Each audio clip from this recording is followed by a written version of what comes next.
Hello दोस्तों, I hope आप सब अच्छे होंगे। लवकुश क्लासेस में आपका स्वागत है। जो हम एनसीईआरटी की सीरीज चला रहे थे, एनसीईआरटी कक्षा 3 की यानी कि क्लास 3 की जो एनसीईआरटी थी, जिसका टाइटल है बुक का हमारा अद्भुत संसार, आवर वंडरस वर्ल्ड। वो जो सीरीज चला रहे थे उसकी मैंने आपको 2 यूनिट कवर करवा दी थी और आज हम तीसरी यूनिट पे बात करेंगे। आपका ये बुक है जो क्लास 3 की, वो 4 यूनिट में डिवाइड की गई है, जो आप देख सकते हैं। यूनिट फर्स्ट में आपका मैं कवर करवा चुका हूँ हमारे परिवार और समुदाय, जिसमें कि 3 चैप्टर हैं। हर यूनिट में आपके 3 चैप्टर में इस बुक को डिवाइड किया गया है। 4 यूनिट है टोटल और हर यूनिट में आपके 3 चैप्टर हैं। फर्स्ट यूनिट है आपकी हमारे परिवार और समुदाय, इसका चैप्टर फर्स्ट है मेरा परिवार और मित्र, सेकेंड है मेले में हम, थर्ड है त्योहार मनाएं एक साथ। ये सारे चैप्टर हम आपके कवर करवा चुके हैं। आप प्ले लिस्ट में जाकर इसको देख सकते हैं और इसकी जो पीडीएफ है आपको टेलीग्राम ग्रुप में प्रोवाइड करा देंगे। इसी तरह सेकेंड यूनिट में आपका दिया गया जीवन आसपास, इसमें भी 3 चैप्टर आपके हैं, 4, 5 और 6।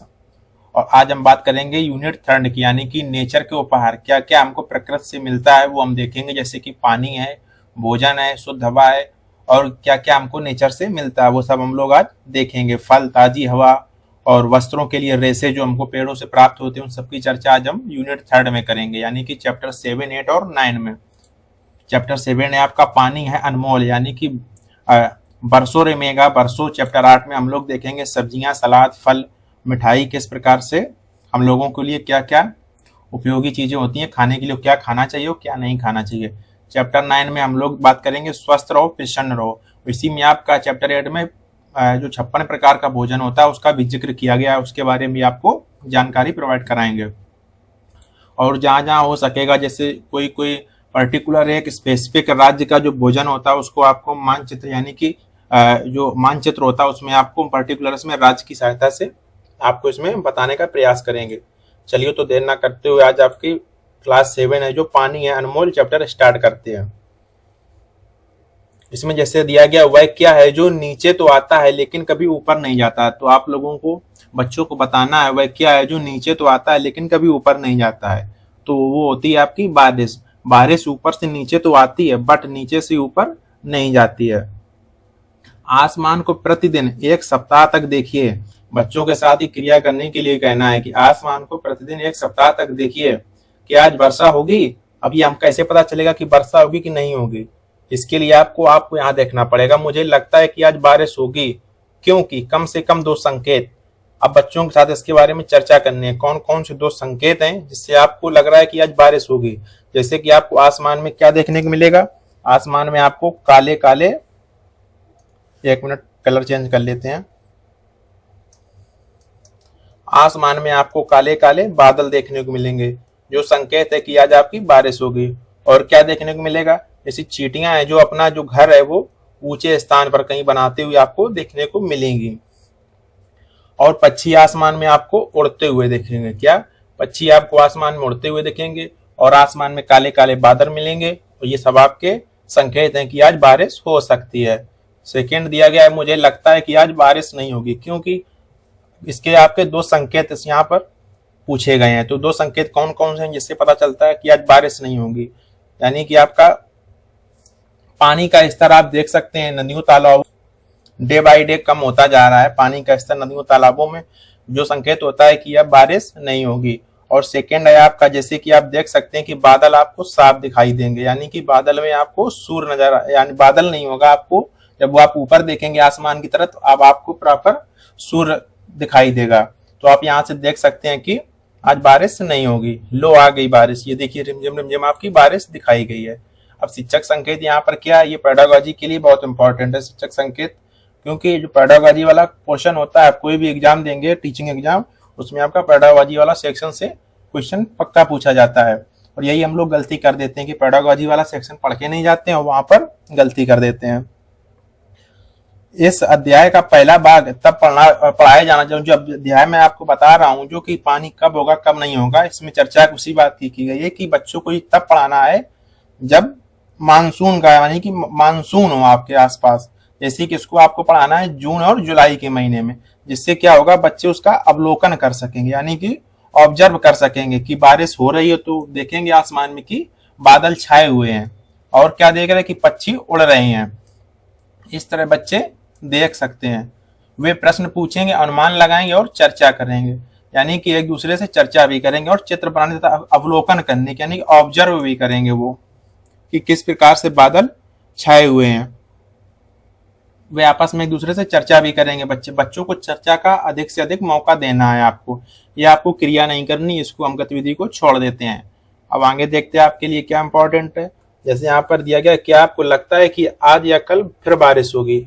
आपको ऐसा क्यों लगता है?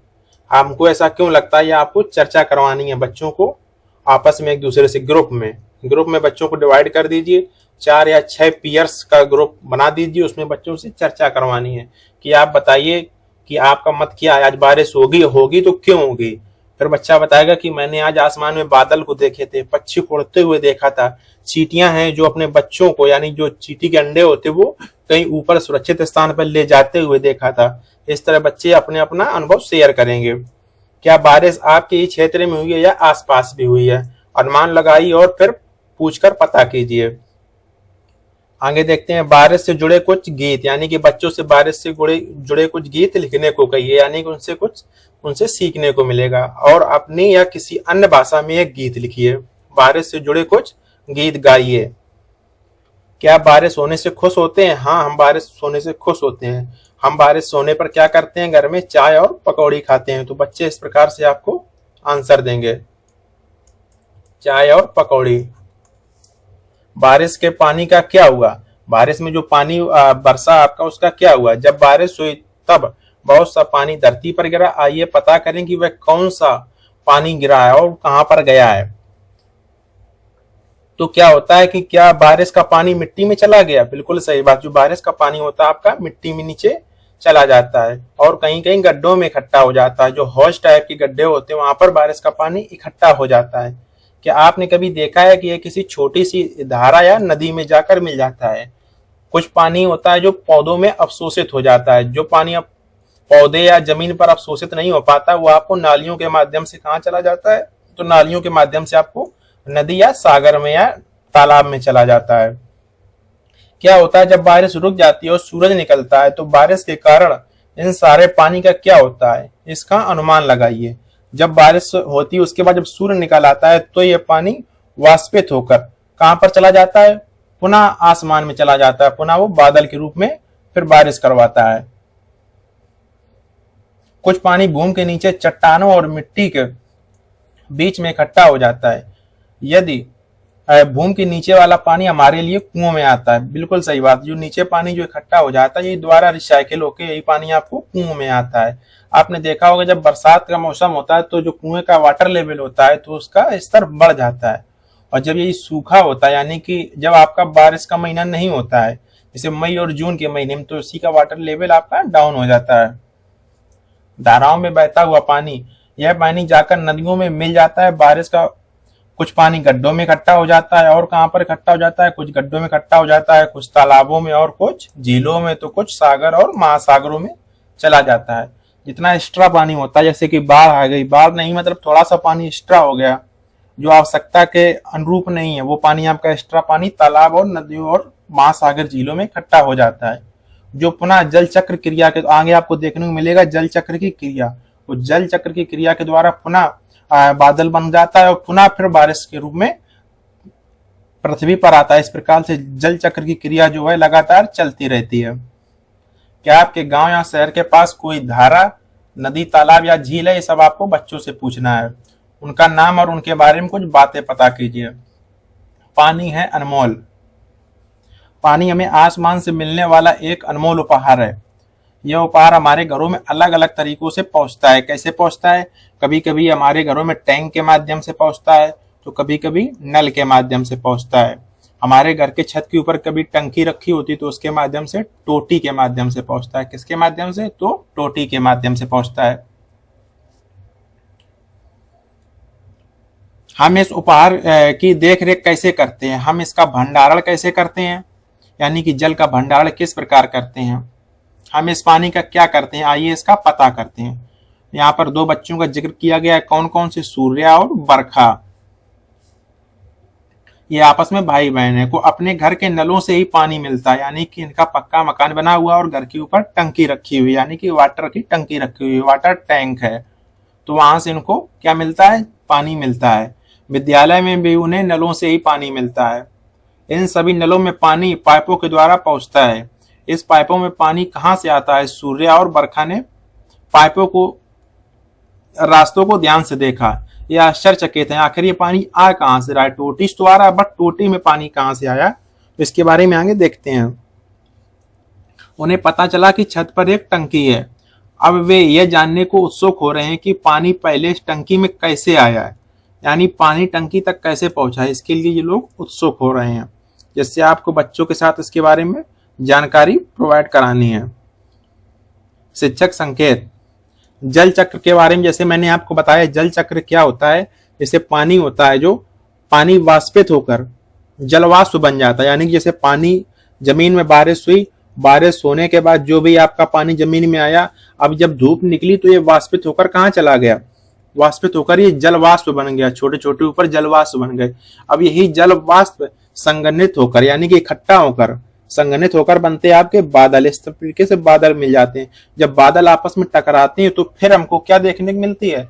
हमको देखने को मिलती है बारिश। बारिश के साथ साथ बर्फ, यानी कि ओले भी, हेल्स भी आपको देखने को मिलते हैं जब बारिश होती है। अब फिर यही बारिश आपका जो हुई, ये आपका फिर पानी कहां पर आएगा? ये फिर आपका पानी आ जाएगा जमीन पर। कहां पर आया पानी? जमीन पर। फिर वही प्रक्रिया चलती रहती है इस प्रकार से। फिर जमीन पर आएगा, फिर वाष्प बनेगा, फिर ऊपर जाएगा, फिर संघनित होकर फिर बारिश होगी। इसी को जल चक्र की प्रक्रिया कहते हैं। ये आपको कक्षा 4 में और अच्छी तरीके से आपको पढ़ाएंगे जब कक्षा 4 के एनसीईआरटी पढ़ रहे होंगे। अभी बच्चों को केवल यही बताएं कि पक्की सतहों पर बरसात का पानी सूरज की गर्मी से सूख जाता है, यानी जो पक्की सतह होती है, जब उस पर पानी गिरता है बरसात का, जब सूर्य निकलता है तो सूर्य की तेज गर्मी के कारण वो पानी सूख जाता है। बरसात का वह पानी जिसे मिट्टी सोख लेती है बहुत महत्वपूर्ण है, क्योंकि जो पानी मिट्टी सोखती है वो पानी कहाँ चला जाता है? वो आपका जमीन में चला जाता है, धरातल में। वो पानी आपको कहाँ में देखने को मिलता है? फिर वही छनता हुआ पानी आपको कुओं में देखने को मिलता है, क्योंकि यह पानी हमारे पानी के स्रोतों को फिर से भर देता है और पेड़ पौधों को बढ़ने में हमारी मदद करता है। मिट्टी के माध्यम से ये पानी आपका कहाँ जाता है? जमीन में जाता है। जमीन से में आपकी पेड़ की जड़ें होती हैं, वहां पर यह पानी पौधों के लिए उपयोगी साबित होता है। आपको पानी कहाँ से मिलता है? क्या आपको नल से पानी मिलता है? बच्चों से पूछना है आपको पानी कहाँ से मिलता है, क्या नल से मिलता है? तो अपने घर में बड़ों से पता कीजिए कि नल में पानी कहाँ से आता है। वे आपको छत या थोड़ी दूर स्थित किसी टंकी के बारे में बताएंगे। क्या आपको किसी ऐसी टंकी के बारे में पता है जिसमें पानी को इकट्ठा किया जाता है? उन टंकियों तक पानी कैसे पहुंचा? अब इसका आगे वर्णन किया गया। पानी टंकी तक कैसे पहुंचा? टंकी से तो पानी आता है, ये तो बच्चों ने देख लिया कि टंकी से पाइप के माध्यम से हमारा पानी आता है, बट पानी टंकी तक कैसे पहुंचा? क्या आपको पानी किसी कुएं या हैंडपंप से मिलता है? देखो कि कुएं से पानी कैसे निकलता है। यह एक घिरनी, यानी कि इसके लिए घिरनी की आवश्यकता पड़ती है। जब कुएं से पानी निकालते हैं तो इस प्रकार की गोल टाइप की घिरनी होती है, जिसकी आपको कुएं में बाल्टी, यानी कि रस्सी में बाल्टी बांधी जाती है, उसके बाद आपको कुएं से पानी निकाला जाता है। इस तरह यहाँ पर आपकी एक बाल्टी होती है। हैंडपंप की आवश्यकता पड़ती है, बिजली के पंप की भी आवश्यकता पड़ती है, यानी कि मोटर के द्वारा भी पानी को बाहर निकाला जाता है। फिर से सोचिए कि कुएं में पानी कहां से आया। क्या आपके घर में आने वाला पानी किसी नल या नदी या झील से आता है? यह पानी कौन लेकर आता है? वे पानी कैसे लेकर आते हैं? आपके लिए पानी लाने वाले उन लोगों का ध्यान रखना चाहिए, यानी कि उनका सम्मान करना चाहिए। बच्चों को इसके बारे में बताना है। क्या आपको पानी टैंक से मिलता है? ये सब आपको बच्चों से पूछना है। क्या आपको पानी टैंक से मिलता है, या फिर आपको नल से मिलता है, या फिर कुएं से मिलता है? इन सब के बारे में बच्चों से चर्चा करनी है। क्या आप किसी ऐसे व्यक्ति या परिवार को जानते हैं जिसे पानी लेने के लिए प्रतिदिन मुश्किलों का सामना करना पड़ता हो? इन सब बातों के बारे में बच्चों से चर्चा करनी है, क्योंकि राजस्थान में बारिश आपकी बहुत कम होती है। अब आप देख लेते हैं मैप में राजस्थान कहाँ पर है। जैसे कि आप मैप में देख पा रहे होंगे, ये पाकिस्तान से सीमा लगाता हुआ ये आपका कौन सा है? ये आपका राजस्थान है। राजस्थान आपकी गुजरात से सीमा साझा करता है, और आप कहाँ से साझा करता है? तो आप देख पा रहे होंगे मध्य प्रदेश, यानी कि एमपी से सीमा साझा करता है, और कुछ सीमा ये उत्तर प्रदेश से भी साझा करता है। और ये आपकी हरियाणा से साझा करता है और पंजाब से, यानी कि राजस्थान आपके कितने राज्यों से सीमा साझा करता है? पंजाब फर्स्ट, गुजरात सेकेंड, और एमपी थर्ड, हरियाणा फोर्थ और यूपी फिफ्थ, यानी कि 5 राज्यों से आपकी राजस्थान सीमा साझा करता है। आपने मैप में लोकेशन भी देख ली राजस्थान कहाँ पर है। राजस्थान की हम जिक्र कर रहे थे, राजस्थान में क्या है, कुछ गांव ऐसे हैं जहां पर अभी भी पानी का अभाव है, वहां पर बहुत मुश्किलों से पानी आता है। हमारे दैनिक जीवन में उन सभी कार्यों की सूची बनाई जिनके लिए हमें पानी की आवश्यकता होती है। तो हमें पानी की किस किस की चीजों के लिए आवश्यकता होती है, जैसे कि पानी की आवश्यकता हमको पौधों के लिए होती है। किसके लिए होती है बेटा? तो पौधों के लिए होती है। और जैसे स्नान करने के लिए हमको पानी की आवश्यकता पड़ती है। किसके लिए? स्नान करने के लिए। खाना पकाने के लिए हमको पानी की आवश्यकता होती है और शौच क्रिया करने के लिए हमको पानी की आवश्यकता होती है। और भी बहुत सी चीजें, जैसे पौधों को सिंचित करने के लिए हमको पानी की आवश्यकता पड़ती है। अपने दांत साफ करने के लिए आपको कितने मग पानी की आवश्यकता पड़ती है? आप नहाने में कितना पानी उपयोग करते हैं? ये सब आपको बच्चों से चर्चा करनी है इसके बारे में कि आप दांत साफ करने के लिए 1 मग पानी का यूज करते हैं या 2 मग पानी का यूज, यानी कि 2 लीटर पानी का यूज। नहाने के लिए कितना पानी यूज करते हैं? 10 लीटर या 15 लीटर।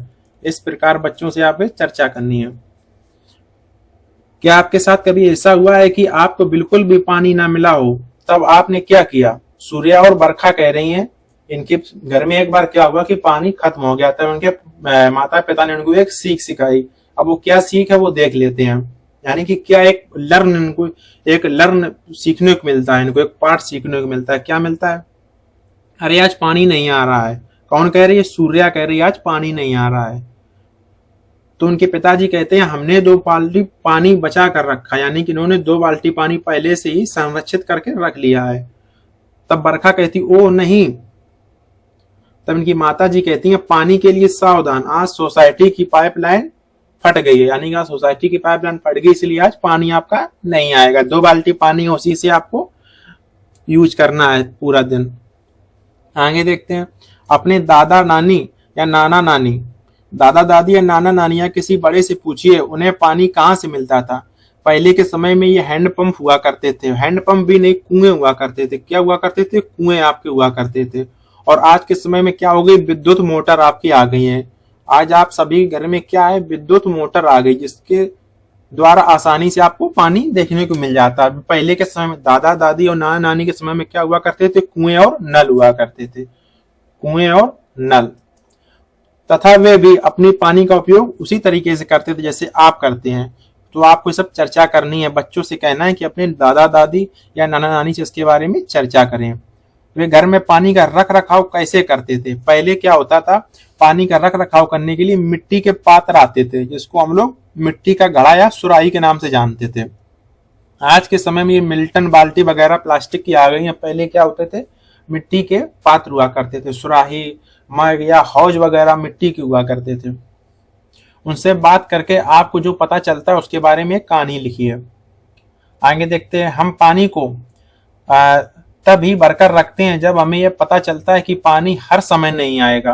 कुछ स्थानों पर लोगों को नलों और पाइपों से अपने घरों में पानी नहीं मिलता है, उन्हें किसी नदी या कुएं से पानी लाना पड़ता है। कभी कभी पानी टैंकरों से भेजा जाता है। किससे भेजा जाता है? टैंकरों में। कुछ स्थान जैसे झारखंड और आपके राजस्थान में कुछ स्थान ऐसे हैं जहां पर अभी भी पानी की व्यवस्था नहीं है, तो वहां पर टैंकरों के द्वारा पानी को भेजा जाता है। जैसे राजस्थान आपको मैं मैप में दिखा चुका हूँ। अब बात कर लेते हैं, जैसे मैंने झारखंड कहा है तो आप झारखंड देख लेंगे। झारखंड कहाँ पे? झारखंड आपका बिहार से सीमा लगाता है। पहले झारखंड, बिहार, उड़ीसा, पश्चिम बंगाल ये सब एक बिहार राज्य हुआ करता था। ये बहुत पहले की बात है। उसके बाद इनका धीरे धीरे करके भौगोलिक स्थिति के अनुसार इसका विभाजन होता रहा। कुछ भौगोलिक स्थिति मान लीजिए या पॉलिटिकल, यानी कि राजनेताओं ने इसका कहीं ना कहीं इसका विभाजन कर दिया। तो ये रहा आपका झारखंड। झारखंड आपका किससे सीमा लगाता है? तो बिहार, पश्चिम बंगाल, छत्तीसगढ़ और उड़ीसा से सीमा लगाता है। चलिए अपने द्वारा पॉइंट पर आते हैं। बहुत वर्ष पहले पूरी दुनिया में कहीं भी पाइप या नल नहीं थे, इसलिए लोगों ने पानी को भरकर रखने के लिए बर्तन बनाना शुरू कर दिए। क्या बनाना शुरू कर दिए? बर्तन। तो आपको काफी बर्तन यहाँ पे स्टील या एल्यूमिनियम के भी देखने को मिलेंगे। जैसे ये स्टील का बर्तन है, इसको क्या कहते हैं? इसको हम लोग आम बोलचाल की भाषा में लोटा भी कहते हैं। अब जैसे लोटा से यहाँ पर बात याद आ गई हमकी नीतीश बाबू की, नीतीश कुमार जो बिहार के सीएम है। बाकी आगे की लाइन आप समझ सकते हैं क्यों याद आए। एल्यूमिनियम का ये बर्तन है, आप यहाँ से देख सकते हैं एल्यूमिनियम का बर्तन। इन सब में हम पानी को क्या करते हैं, स्टोर रख करते हैं। ये तांबे के बर्तन में पानी का स्टोर करते हैं और पीतल के बर्तन में। पहले के समय में ये मिट्टी का घड़ा हुआ करता था और मिट्टी की सुराही हुआ करती थी। कांच की बोतल में भी हम पानी को स्टोर कर सकते हैं, प्लास्टिक की बोतल और प्लास्टिक की बाल्टी में भी पानी को स्टोर कर सकते हैं। बहुत वर्ष पहले पूरी दुनिया में कहीं भी पाइप या नल नहीं थे, इसीलिए लोगों ने पानी भरने के लिए क्या बनाए, बर्तन बनाए। हम आज के समय में भी पानी का संग्रह करने के लिए घरों में उपयोग में लाते हैं। ये अलग अलग सामग्रियों से बने होते हैं, जैसे कि आपने देख लिया कुछ कुछ बर्तन आपके कांच के बने होते हैं, कुछ प्लास्टिक, कुछ एल्युमिनियम, कुछ स्टील और कुछ आपके मिट्टी के द्वारा बनाए जाते हैं। आप लोग ये क्लास कंटिन्यू देखते हैं या नहीं देखते हमें नहीं मालूम, बट आप क्लास को लाइक नहीं करते हैं। आपको अगर क्लास अच्छी लगती हो तो आप क्लास को लाइक भी कर दीजिए करिएगा, क्योंकि आप लोग क्लास को लाइक नहीं करते हैं तो क्या होता है, थोड़ा मोटिवेशन डाउन होने लगता है पढ़ाने का, फिर लगता है क्लास डालूं या ना डालूं। बाकी इसके पीडीएफ वगैरह आपको टेलीग्राम में प्रोवाइड करा देंगे। और देखते हैं विभिन्न प्रकार के कितने बर्तन के चित्र बनाए जा सकते हैं। ये सब आपके बर्तन की चर्चा की गई है आप बच्चों से। जैसे ये आपका हॉट पॉट की तरह दिखने वाला एक बर्तन है, जैसे इसमें भी आप पानी को संरक्षित रख सकते हैं। ये आपका सुराही की तरह दिख रहा है, ये आपका घड़े की तरह दिख रहा है, ये आपका सुराही की तरह दिख रहा है। इन सब में आप पानी को संरक्षित रख सकते हैं। एक पल रुकिए और सोचिए, धरती पर पानी बारिश के रूप में आता है। बिल्कुल सही बात है, धरती पर पानी बारिश के रूप में हमको प्राप्त होता है।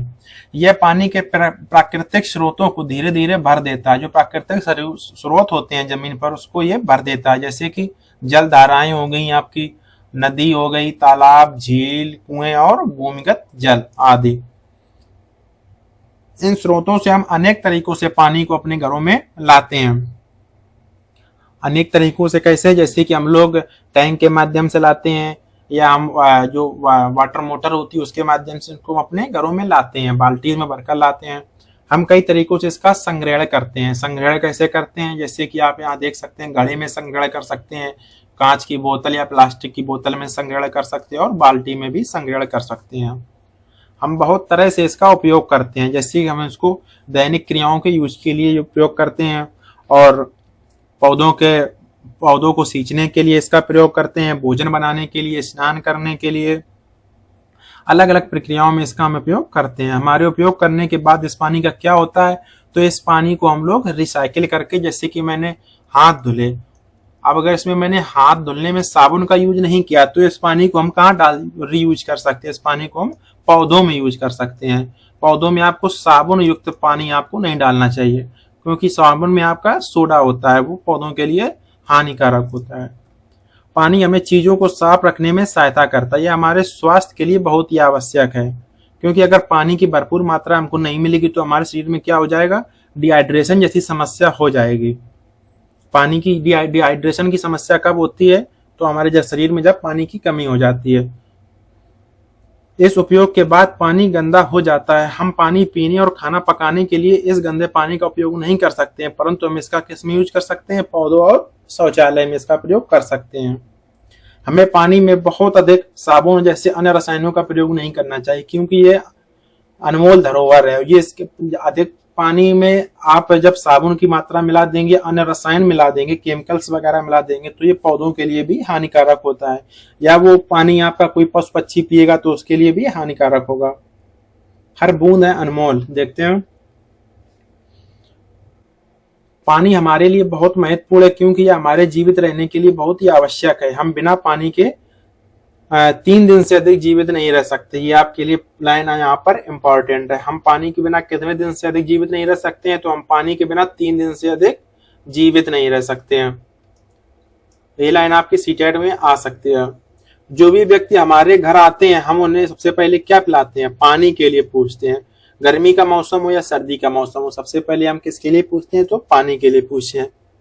कुछ स्थानों पर जहाँ बारिश बहुत कम होती है और पानी के बड़े बड़े स्रोत भी होते हैं या नहीं होते हैं, वहां लोगों को पानी पीने के लिए दूर दूर तक पैदल जाना पड़ता है।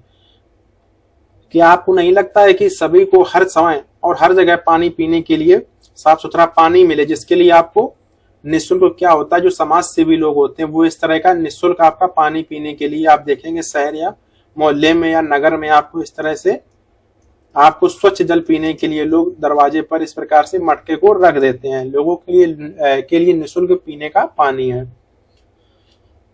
आप किसको किसको पानी के लिए पूछ सकते हैं, जैसे आपके घर में कोई डाकिया आया तो आप उसको पानी पीने के लिए पूछ सकते हैं। सामान पहुंचाने वाला जैसे कुली आया, पोस्टमैन है या सफाई कर्मी है, कोई भी आपके घर में आता सबसे पहले आप उसको पानी पीने के लिए पूछेंगे। ऐसा बच्चों को हमको बताना है।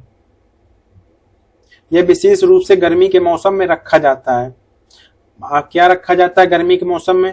गर्मी के मौसम में आप जानवरों को पानी पीने के लिए इस प्रकार से हौद में, किसमें?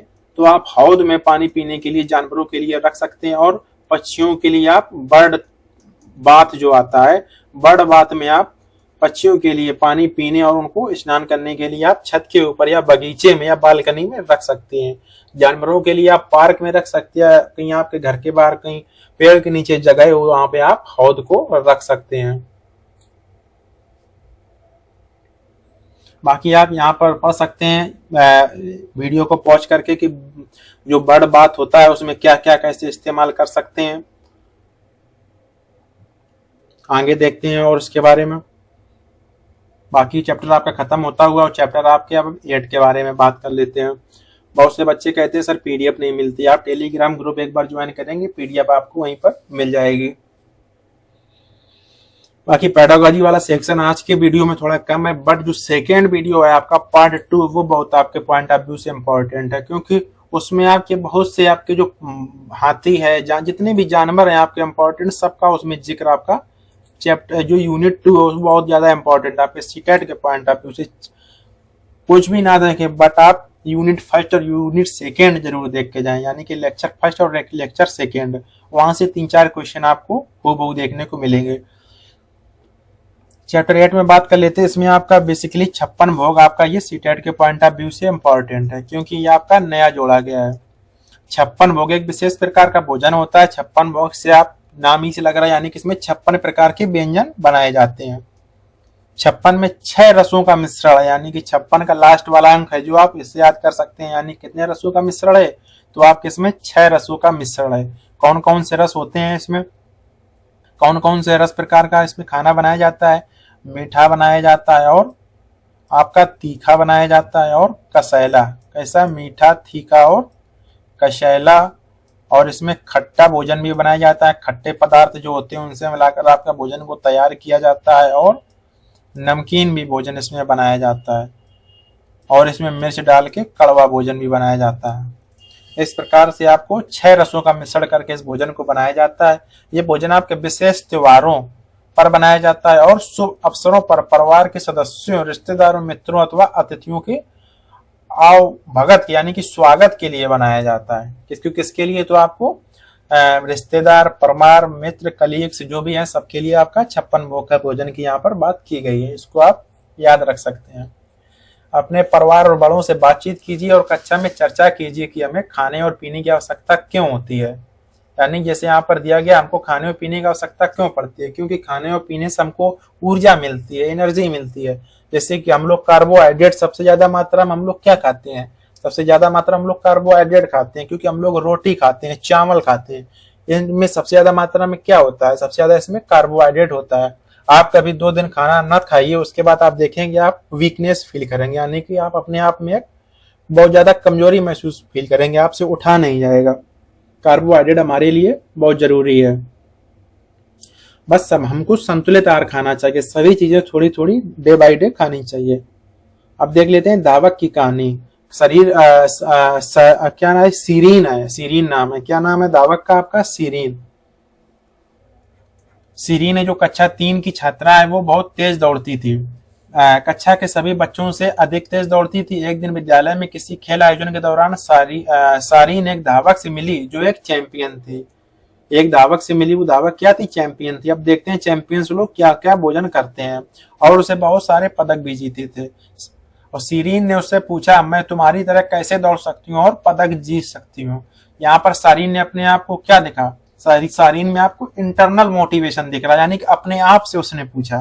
तो इस सीटेट के पेडागोजी में आपका आता है दो क्वेश्चन, 2 पॉइंट बनते हैं, इंटरनल मोटिवेशन और एक्सटर्नल मोटिवेशन। सारीन ने अपने आप से पूछा क्योंकि उसे पदक जीतना है, उसे चैंपियन बनना है, तो ये आपका इंटरनल मोटिवेशन आएगा, यानी अंदर से उसको अपने आप मोटिवेशन मिल रहा है इसके बारे में।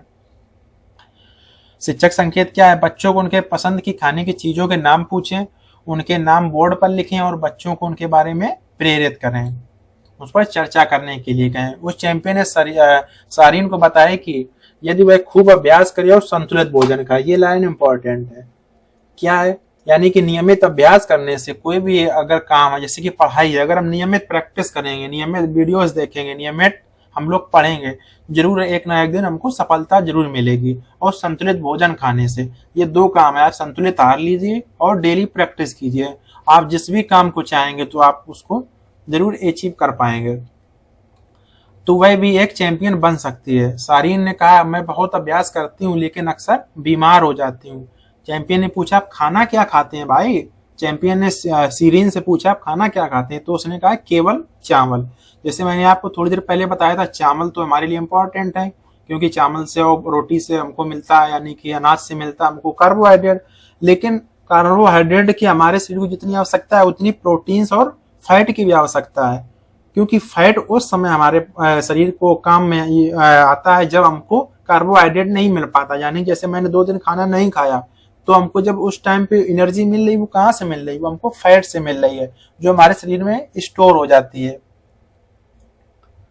सारीन, तुम्हारा चावल और आलू खाना अच्छी बात है, बट तुम्हें स्वस्थ व ताकतवर शरीर के लिए क्या खाना चाहिए? बहुत सारी चीजों को खाना चाहिए। तुम अलग अलग तरह के फल और सब्जियां खाते हैं, खाओ तो आप क्या होगे? स्वस्थ रहोगे और आसानी से चैंपियन भी बन जाओगे। अब जैसे कि आप चावल, रागी, ज्वार, गेहूं, बाजरा आदि से बनी चीजें खाओ, दाल खाओ, दाल से हमको क्या मिलती है? दाल से प्रोटीन मिलती है। सूखे मेवे खाओ, मेवे में हमको क्या मिलता है? फैट भी मिलती है, प्रोटीन भी मिलती है, कार्बोहाइड्रेट मिलती है, सब प्रकार मेवे में आपकी सब चीजें पाई जाती हैं। जैसे आपका बादाम हो गया, बादाम से हमको फैट मिलती है, मूंगफली से फैट मिलती है। घर में बना हुआ भोजन, यहाँ से आपको बच्चों को बताना है कि बाहर का भोजन कम से कम खाना है। यहाँ पर बात की गई, घर में बना हुआ भोजन हमारे खाने के लिए हमेशा अच्छा होता है, यानी कि हमारा हमेशा हमारे लिए कैसा होता है? गुड हेल्थ, यानी कि हमारे अच्छे स्वास्थ्य के लिए घर का भोजन हमको खाना चाहिए। जैसे कि मक्के या रागी की रोटी है, ये फूल गोभी, लौकी है, इस चीजें आपको घर की हुई बनी हुई खानी चाहिए। सारीन ने चैंपियन की सलाह मानी। देख रहे हो, सारीन अपने आप में इंटरनल मोटिवेट है, इसीलिए इतना छोटा बच्चा जो है, जब वो इंटरनल मोटिवेट होगा तो वो काम को अच्छी तरीके से करेगा, और उसके लिए आपको डेली आपको यानी कि आपको डेली उस पर कहना नहीं पड़ेगा काम करने के लिए। इसीलिए बच्चों को कहा जाता है कि इंटरनल मोटिवेट होने दो, ना कि उनको एक्सटर्नल मोटिवेट करो। ये नहीं कि बच्चा क्लास में अच्छा अंक लाया तो आप उसको कोई उपहार दे रहे हैं, कोई गिफ्ट दे रहे हैं, तो उसको ये नहीं करना है। इससे क्या होगा? आपको एक्सटर्नल मोटिवेशन मिलेगा। और जो स्कूल में कमजोर बच्चा होगा आपकी कक्षा में, तो वो अपने आप को क्या हीनता महसूस करेगा कि हमारे अच्छे नंबर नहीं आए, हम कुछ नहीं जीवन में कर सकते। आपको ऐसा नहीं करना है। ये सब आपका पेडागोजी सेक्शन आपको हम समझा रहे हैं। उसने और अधिक अभ्यास की तथा घर में बना अलग अलग तरह का भोजन खाया। किसने खाया? आपका सीरीन ने। उसे संतुलित आहार का महत्व समझ आया कि वाकई में संतुलित आहार खाने से हम चैंपियन बन सकते हैं। कुछ ही महीनों में वह पहले से अधिक तेज दौड़ने लगी। अब वह अपने आप को अधिक स्वस्थ और ताकतवर महसूस कर रही है। हाल ही में एक दौड़ प्रतियोगिता में क्या किया? उसने एक पदक भी जीत लिया। देख रहे हैं आप संतुलित भोजन का किस प्रकार से सही इस्तेमाल करने से, आप राइट डायरेक्शन में जाने से, इंटरनल मोटिवेट होने से किस प्रकार से बच्चा अपने आप को निखार पा रहा है। यानी कि अपने बच्चे के अंदर देखो, बच्चा एक क्या है? बच्चा एक नन्हा वैज्ञानिक है। उसको आप जिस दिशा में मूव करेंगे वो उसी दिशा में चलता जाएगा। इसी तरह अगर बच्चे को सारीन को कोई गलत बच्चे की संगत पड़ जाती तो वो गलत दिशा में जा सकता था, बट उसे एक चैंपियन को फॉलो किया, वो इंटरनल मोटिवेट हुई उससे, तो वो क्या हुआ? आज एक पदक भी जीत गई। अब देख लेते हैं किस प्रकार से यहाँ पर दिया गया, हमें संतुलित भोजन खाने की आवश्यकता होती है और हम लोग क्या क्या खाते हैं डेली। जैसे हम लोग सब्जियां खाते हैं, सलाद है, फल, मिठाई, चावल, दाल, इन सब की हम लोगों को एक नियमित मात्रा यानी कि एक लिमिट में सब चीजों को खाना चाहिए। जैसे दूध है, दूध से आपको क्या मिलता है? कैल्शियम, नाश्ता आहार, लस्सी, जूस, पनीर, ये सब हमको खाना चाहिए। इस तरह तरह की चीजें हम खाते हैं। हमारे परिवार में बड़े लोग हैं, कौन कहती है, सीरीन कह रही, हम इस तरह तरह की चीजें अब खाने लगे। हमारे परिवार में बड़े लोग गर्मियों और सर्दियों में तरह तरह का खाना खाते हैं। जैसे कि गर्मी में हम सभी लोग क्या खाते हैं, तो आइसक्रीम खाते हैं और कुल्फी, नारियल का पानी। और जैसे सर्दियों में क्या होता है, टोमेटो सूप हो गया, अन्य गर्म पेयजल यानी जैसे कि कॉफी है, चाय, सब हम लोग यूज करते हैं, तो हम लोग सर्दियों में करते हैं। अब जैसे यहाँ पर जिक्र किया गया गर्मियों और सर्दियों से मिलने वाले सब्जियों और उनके फलों का नाम बताइए, उनको विशेष व्यंजनों की सूची बताइए। जैसे गर्मी में हम लोग क्या क्या खा सकते हैं और सर्दियों में क्या क्या खाते हैं और हमको क्या क्या मार्केट में आसानी से उपलब्ध हो जाता है। जैसे गर्मी में आपको क्या मिलता है, गर्मी में आपको लौकी मार्केट में आसानी से उपलब्ध हो जाती है। लौकी और तोरई, तोरई को तोरई कहते हैं, तोरई हो गया, लौकी हो गया। और गर्मी में आपको क्या मिलता है, जैसे कि आम हो गया, संतरा हो गया, फल में आपका आम और संतरा हो गया। और जैसे कि अंगूर है, ये सब आप लोग गर्मी में खाते हैं। और जामुन, ये सब आप लोग गर्मी के समय में आपको मार्केट में आसानी से उपलब्ध हो जाता है। और सर्दी में आप देखेंगे, सर्दी में आपको पालक और बथुआ, और यहां पर बात करेंगे तो पत्ता गोभी। और यहीं पर पत्ता गोभी की तरह एक और फल दिखता है जो आपको मार्केट में, ब्रोकली, क्या होता है उसको कहते हैं ब्रोकली। ये सब आपको कब देखने को मिलती है, आपको सर्दियों में देखने को मिलती है। सेब आपका सर्दी में देखने को मिलता है। वैसे तो ये 12 महीने देखने को मिलते हैं, बट जो 12 महीने देखने को मिलते हैं कहीं ना कहीं वो स्टोर किए जाते हैं ठंडी जगह में। इसको स्टोर करके आपको ये गर्मी में देखने को मिलते हैं। बट ये जो आपकी जो फसल होती है वो आपकी सर्दियों की फसल होती है। पालक, बथुआ, पत्ता गोभी, ब्रोकली, फूल गोभी, ये सब आपके, जैसे मेथी हो गया, ये सब आपके सर्दी की फसल है। शिमला मिर्च है, ये सब आपकी सर्दी की हैं। हमारे देश के विभिन्न भागों में तरह तरह का स्वादिष्ट भोजन खाया जाता है। क्या आपने खाने की कुछ चीजों के बारे में केवल सुना है किंतु अब तक उन्हें चखा नहीं है? बहुत सी ऐसी चीजें होती हैं, जैसे बहुत से लोग अभी जो ब्रोकली नहीं खाए होंगे, बहुत से लोग बथुआ नहीं जानते होंगे, बहुत तरह तरह की चीजें होती हैं जो हम लोग कुछ चीजें खाते हैं, कुछ चीजें केवल सुनते रहते हैं।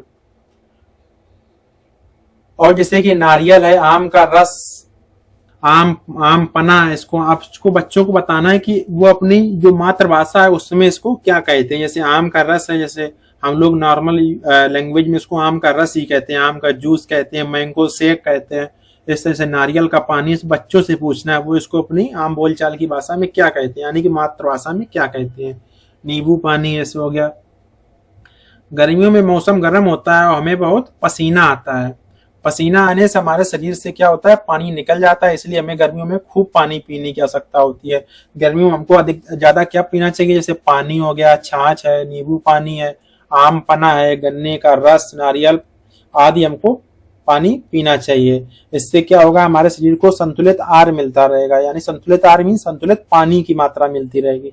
अगर हमारे शरीर में पानी की कमी हो जाती है तो क्या होगा, हमको डिहाइड्रेशन हो सकता है और हमारी डेथ भी हो सकती है। अगर बहुत ज्यादा पानी की कमी हो जाए तो हमारी डेथ भी हो सकती है। जब हम खेलते हैं या कोई मेहनत वाला काम करते हैं तो भी हमें पसीना आता है, इसलिए हमें बार बार पानी पीते रहना चाहिए। ये सब आपका देखिए इंटरनल मोटिवेट बच्चा था आपका, कितनी अच्छी बातें कर रहा है। ये सब आपके सीरीन है जो वही सब बातें बता रही है। आप दिन में कितनी बार पानी पीते हैं? हमारे शरीर में बहुत पानी की आवश्यकता होती है। हम पानी पीने के बिना जीवित ही नहीं रह सकते हैं, इसलिए हम अक्सर कहते हैं जल ही जीवन है। बिल्कुल सही बात है, जल ही जीवन है। जल के बिना आदमी जीवित नहीं रह सकता है, चाहे वो मनुष्य हो, इंसान हो या पशु पौधे हो, कोई भी जंतु जगत भी क्यों ना हो, पेड़ पौधे भी आपके जल के बिना जीवित नहीं रह सकते हैं। क्या आप जानते हैं कि खाने की कौन सी चीजें खेती में उगती हैं? बिल्कुल, कौन सी चीजें खेती में उगती, खाने वाली चीजें बहुत चीजें हैं जो खेती में, जैसे आम है, आलू है, पालक है, धनिया है, मेथी है, कुंदरू है, सब आपका काम होता है खेती में उगता है। चर्चा कीजिए, लिखिए कि इनमें कौन से व्यंजन पकाए जाते हैं। पकाए जाने वाले व्यंजन कौन कौन से हैं?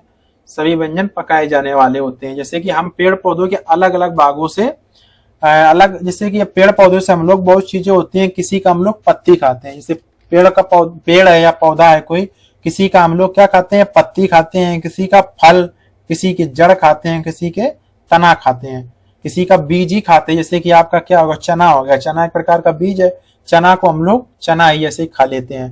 और जैसे गेहूं है, गेहूं को भी हम लोग कभी कभी बॉयल करके खाते हैं। इस प्रकार देख लेते हैं कौन कौन सी सब्जियां होती हैं जिनके हम पत्तियां खाते हैं। जैसे पालक की हम लोग पालक, मेथी, पत्ता गोभी, सरसों और धनिया, इनकी हम लोग क्या करते हैं, पत्तियों का सेवन करते हैं, यानी कि इसको हम पकाकर खाते हैं। यानी कि पालक, मेथी, पत्ता गोभी, सरसों और धनिया की हम पत्तियां यूज करते हैं।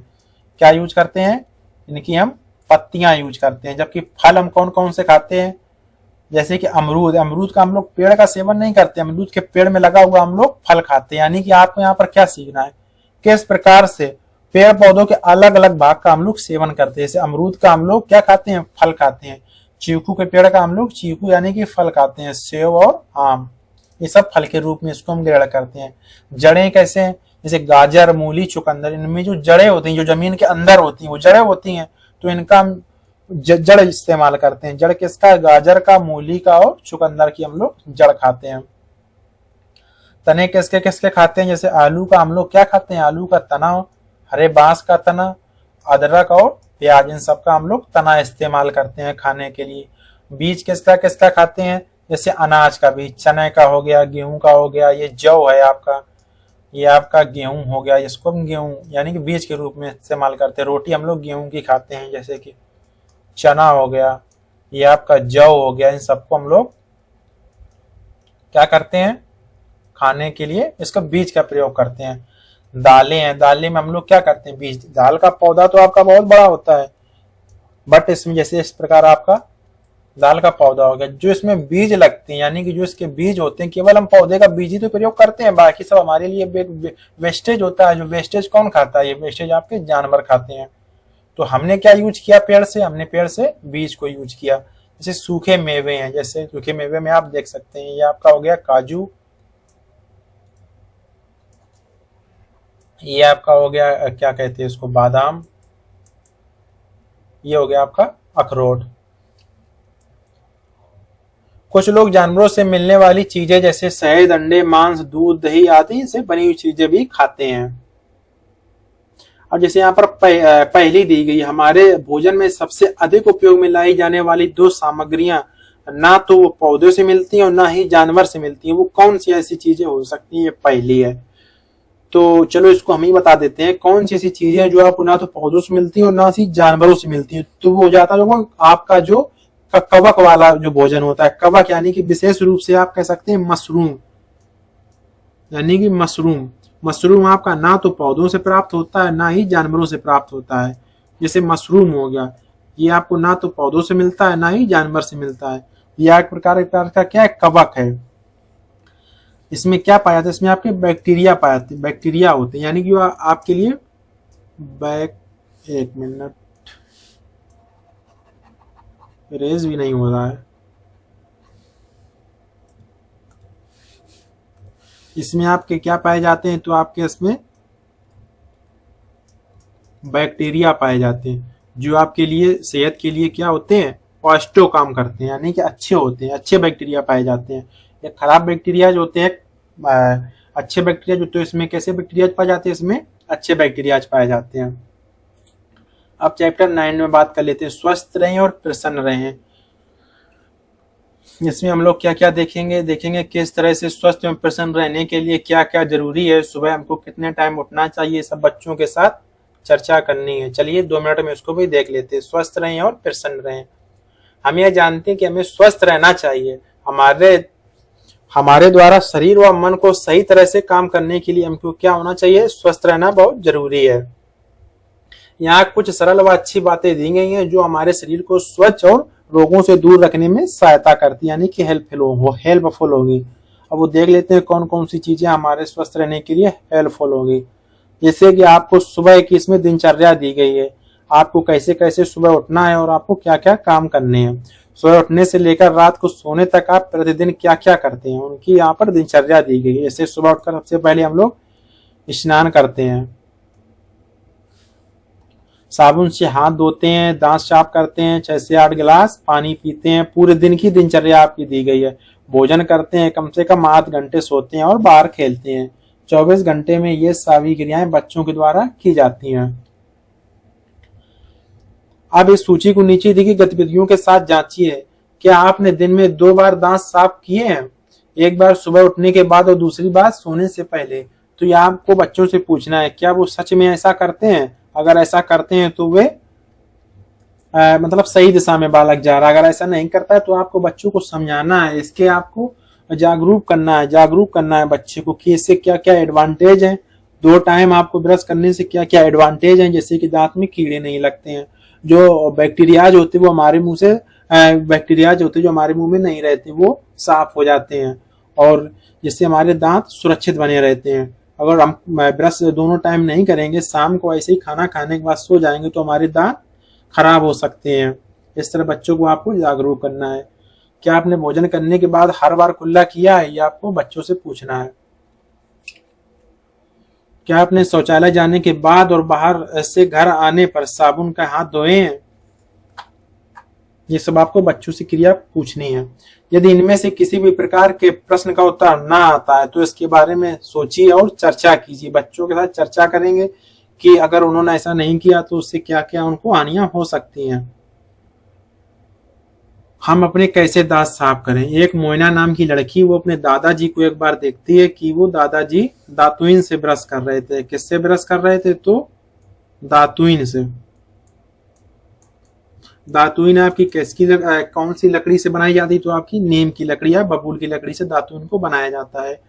तो मोइना ने पूछा कि दादाजी ये आप क्या कर रहे हैं? तो दादाजी ने कहा ये बेटा हम दांत साफ कर रहे हैं, इससे दांत भी साफ हो जाते हैं और मसूड़ों की मसाज भी हो जाती है। असल में बात यह है कि मैं प्रतिदिन पास ही के पेड़ से ताजी दातुन तोड़ता हूँ। ये किसने कहा? दादाजी ने कहा। तो दादाजी ने मोइना से कहा एक दिन आप भी ब्रश करके देखिए दातुन से। तो मोइना बोली दादाजी हम कर तो सकते हैं बट हमको क्या है, नीम का पौधा हुआ वो हमको कड़वा लगता है स्वाद में। तो दादाजी ने कहा कोई बात नहीं, आप किसकी दातुन कर लीजिए? तो आप बबूल की दातुन भी कर सकते हैं। यानी कि हम लोग दातुन के रूप में किसका किसका प्रयोग कर सकते हैं? तो नीम की लकड़ी का और बबूल की लकड़ी का। यहां से हमको ये सीखने को मिलता है। दादू ने कहा मैं बबूल की दातुन का इस्तेमाल करना शुरू कर सकती हूँ। ये किसने कहा? दादू ने कहा। किससे? मोइना से। आगे दिया गया दांतों को ब्रश करने का यह आधुनिक तरीका है। दांत साफ करने के लिए पुराने भारतीय तरीके से ही विकसित हुआ। यानी कि पहले हम लोग किससे दांत साफ करते? दातुन को तोड़कर उसको छोटे छोटे भागों में हम लोग दांतों से चबाकर उनको ब्रश के आकार का बना लेते थे। और वही अब क्या हो गया, आज के समय में प्लास्टिक का आपको ब्रश आने लगा जिसमें आपके इस प्रकार से दांत बने हुए होते हैं, यानी कि हल्के पतले से बाल होते हैं। नीम, बाबुल व करंज जैसे पेड़ों की लकड़ी या टहनी से हम लोग दातुन का प्रयोग कर सकते हैं। संतरे और नींबू से छिलका, ये आपको बताया कि जैसे आज के समय में आपका हार्पिक है, जितना भी एसिड आपका आता है मार्केट में टॉयलेट वगैरह साफ करने के लिए, उसकी आपकी यहाँ पर क्रिया दी गई किस प्रकार आप उसको घर में बना सकते हैं।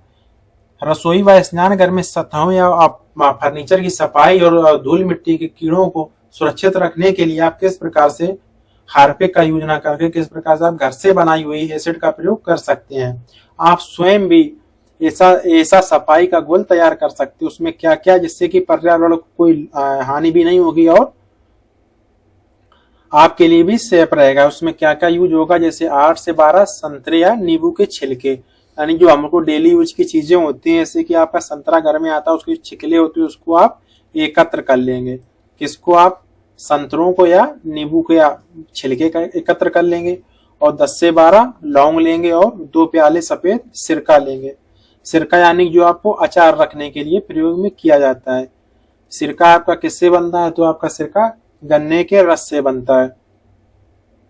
इन सब चीजों को आधा लीटर के किसी पारदर्शी डिब्बे में डालकर, यानी कि ट्रांसपेरेंट डिब्बा हो जिसको हम बाहर से देख सकते हैं।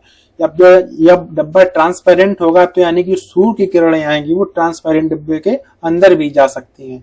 इसलिए ट्रांसपेरेंट डिब्बे का प्रयोग करना है हम लोगों को। किसका प्रयोग करना है? तो पारदर्शी डिब्बे का प्रयोग करना है। उन सभी में इसको मिलाकर रख देंगे। इस डिब्बे को कम से कम 2 सप्ताह के लिए ऐसे स्थान पर रखेंगे जहां पर क्या होती हो, धूप आती हो। बीच बीच में इस मिश्रण को हिलाते ही रहेंगे। 2 सप्ताह के बाद इसको छान लेंगे। इन सारे मिश्रण को, जिसमें कि लौंग है और आपका ये संतरे के जो उसके छिलके थे वो है और 2 प्याले सिरका, इन सबको एक डिब्बे में रख देंगे। एक 2 हफ्ते के लिए। उसके बाद उस धूप में रखेंगे, ट्रांसपेरेंट डिब्बा होगा जिससे कि सूर्य की किरणें आसानी से अंदर प्रवेश कर सकें।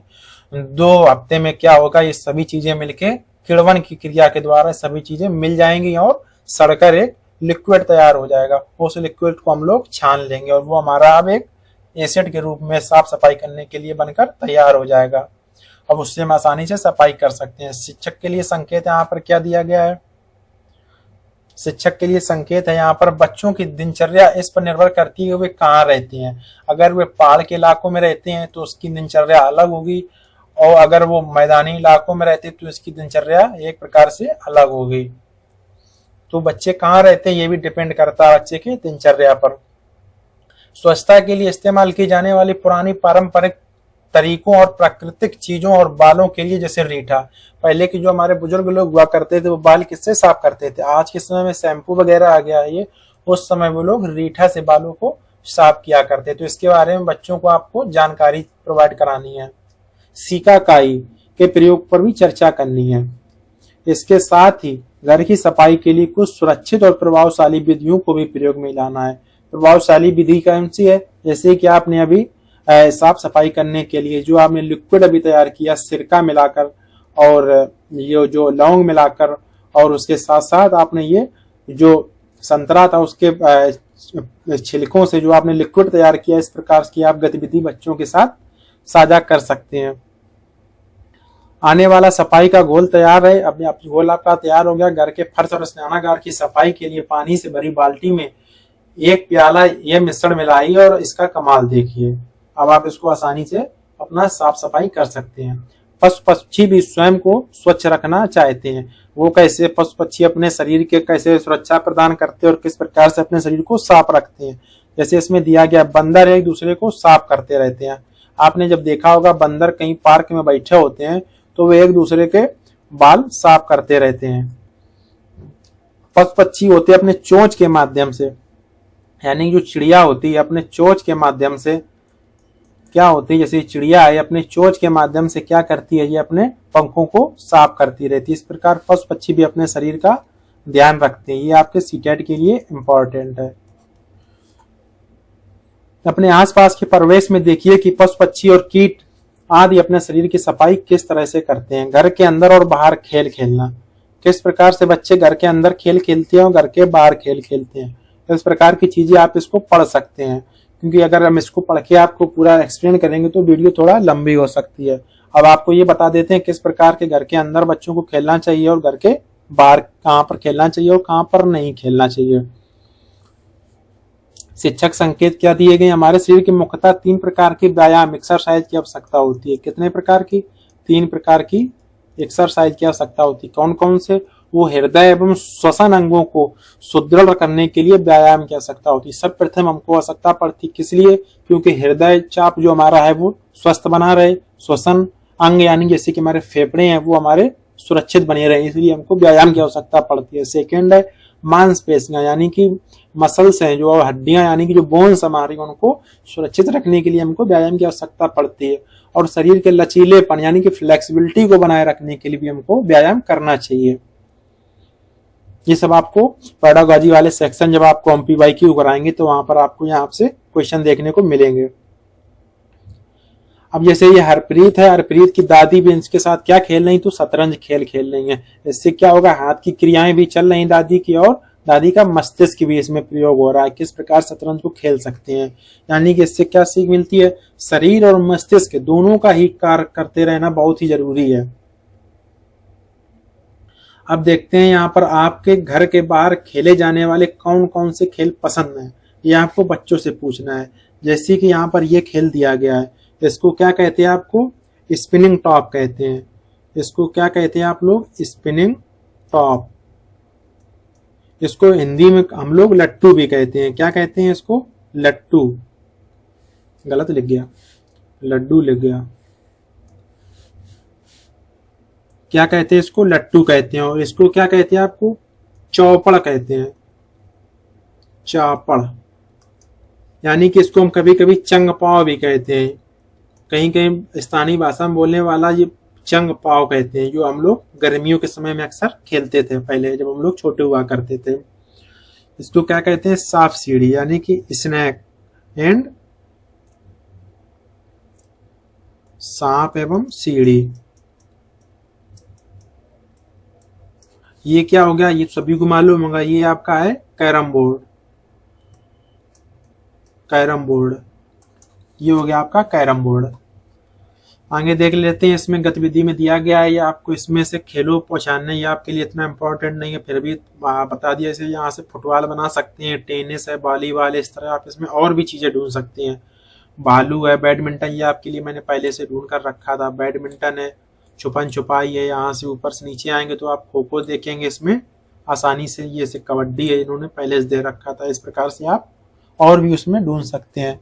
सुरक्षित रहकर खेलना, कहाँ कहाँ पर बच्चों को खेलना चाहिए, जैसे कि यहाँ पर आपको बच्चों से क्रिया करवानी है। भीड़ वाली सड़क, भीड़ वाली सड़क बच्चों के लिए खेलने के लिए सुरक्षित रहेगी या असुरक्षित रहेगी, तो ये असुरक्षित है। भीड़ वाली सड़क पर बच्चों को नहीं खेलना है। पार्क में, पार्क बच्चों के खेलने के लिए बनाए जाते हैं, पार्क बच्चों खेलने के लिए सुरक्षित है।